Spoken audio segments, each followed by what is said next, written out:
Hello everybody, it's vanburman here. Welcome to Steambox Tuesday. Apologise for the camera. There's of course my older one, so that's obviously what I'm going to be using with the Steambox.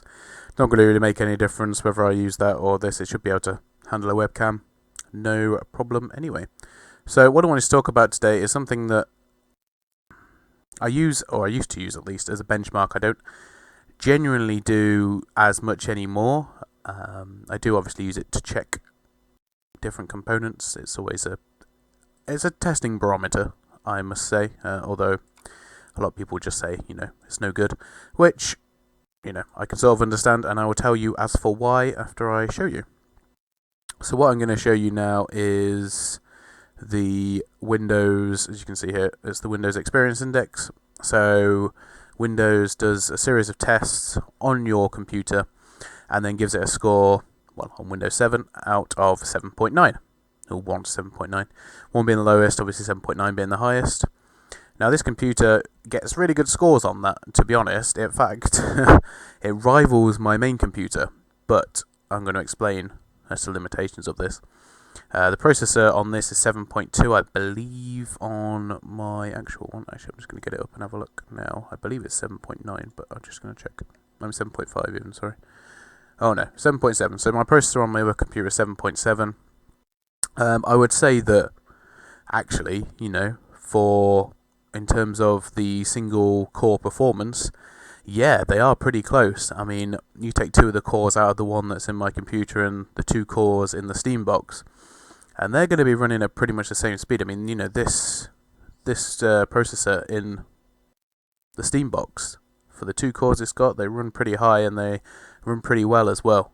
They are obviously Pentiums, and they've got a good performance per core. So I'm not really that surprised by that. It is quite high. It is quite good to see it so high though. The RAM is 7.7. It's also 7.7 on my main computer as well. Even though the RAM in my main computer is running faster, and technically this one, even though I bought 1600, it's limited, or the motherboard was limiting it to 1450 or something, I can't remember. So that one's a bit curious for me. This has got twice as much RAM than the Steambox, and once again it won't be utilising all 16 for the test. Limitations of the test, of course, but nevertheless, it is good to see them so close as well. I mean, considering I only spent just over £300 on the Steambox compared to, well, my graphics card in my main computer is more expensive than the whole of this computer put together. And then, of course, that brings us on nicely to the graphics. On this, 7.9, which is the highest score. On my main computer, 7.9. Of course, there is a big difference between the 780 Ti and the 760. This is just the limitations of the test. Both cards max out the Windows Index test. Simple as that, even though there is obviously a huge gulf between the 760 and the 780 Ti. Nevertheless, good to see that we are maxing out the charts, to be honest. Then we've got primary hard drive, disk transfer rate. Of course, the one in the Steambox is a hard disk drive, rather than a solid state drive. The one on main computer gets a 7.2 score. This one gets a 5.9. To be expected, to be honest. And obviously, you could put an SSD in the Steambox, but then you would have a lot less storage for that money.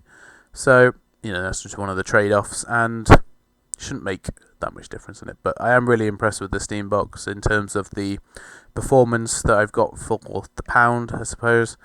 And in that way you can sort of see it. There is some noticeable slowdowns, I suppose. XSplit, for example, the frames are keeping up, but it's not keeping up with the amount of data that it's taking up to do it. I think that would greatly improve with an SSD, personally. But there you go. Anyway, guys, thank you very much for joining me for Steambox Tuesday. I will be playing some games on it, and I'm also going to do a benchmark as well of Rome 2 Total War, and see how that performs, because I know the scores when I haven't been recording. I'm obviously going to record the benchmark using XSplit. I just want to see what sort of knock that gives it, and see, if it is something that you could record gameplay on and stream on. So we'll be going through that in the coming weeks. Thank you very much for watching, everybody, I'll see you next time. Goodbye.